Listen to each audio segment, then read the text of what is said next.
Case study for class EDL 856 by Kimber Weedle.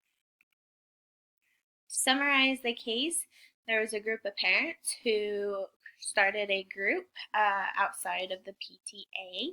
Once they have started that group, they wanted to communicate with the principal.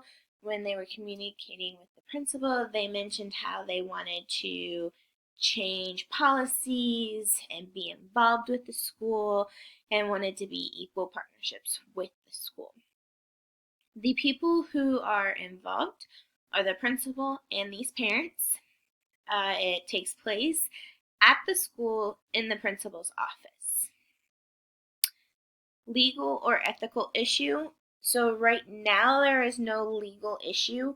The legal issue could be the teacher union, so they wanted to create a back to school night that was multiple nights that could cause issues with the teachers' contracts.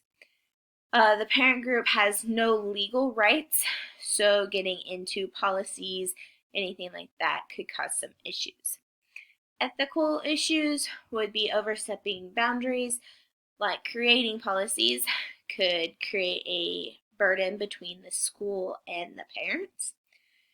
They have no collaborative nature to be able to collaborate with the school, anything like that, to come up with policies. Synthesize. Parents create a new group and told the principal they wanted to be wanted to be able to create policies for the school.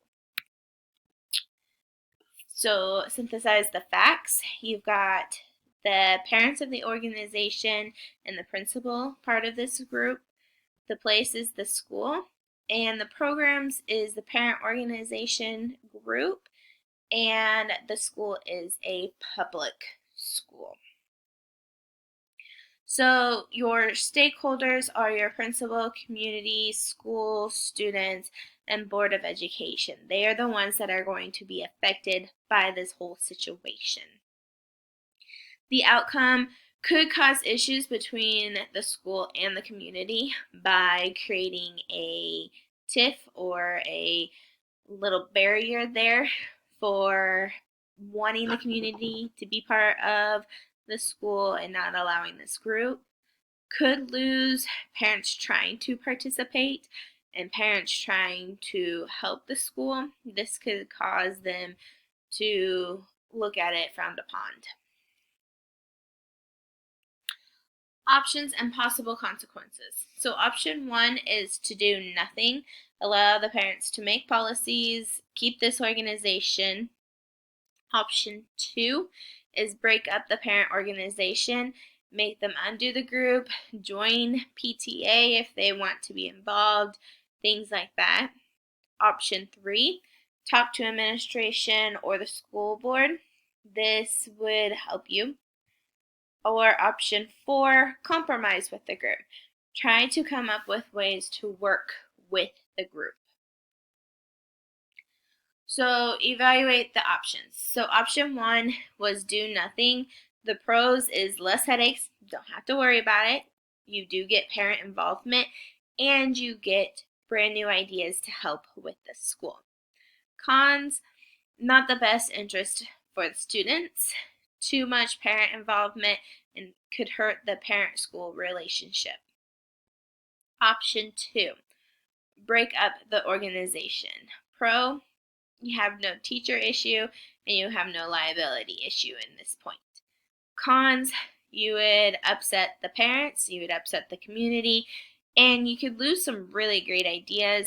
This could also cause issues with the community and with the parents for not getting volunteers to help in the school anymore. Option 3, talk to the administration. So the pro is that you would get some support, some ideas. They might have ideas you do not have to be able to deal with this situation. The con is it would look like you have lack of leadership. You would look like you don't know what you are doing, things like that. Option 4, compromise.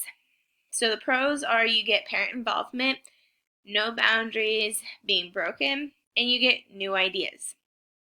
Cons, you could still upset the parents and you would upset your already organized PTA group.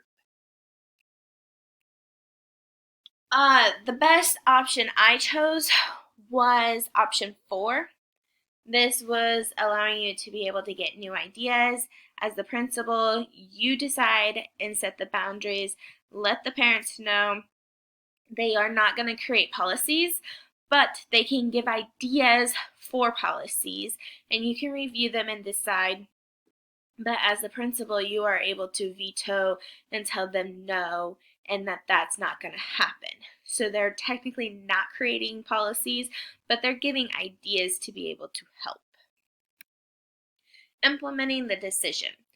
So my action plan would be having a meeting with the officers of the parent group, letting them know that they will not be making policies, but as a principal, you do want them to help with the decisions and coming up with ideas to help the school.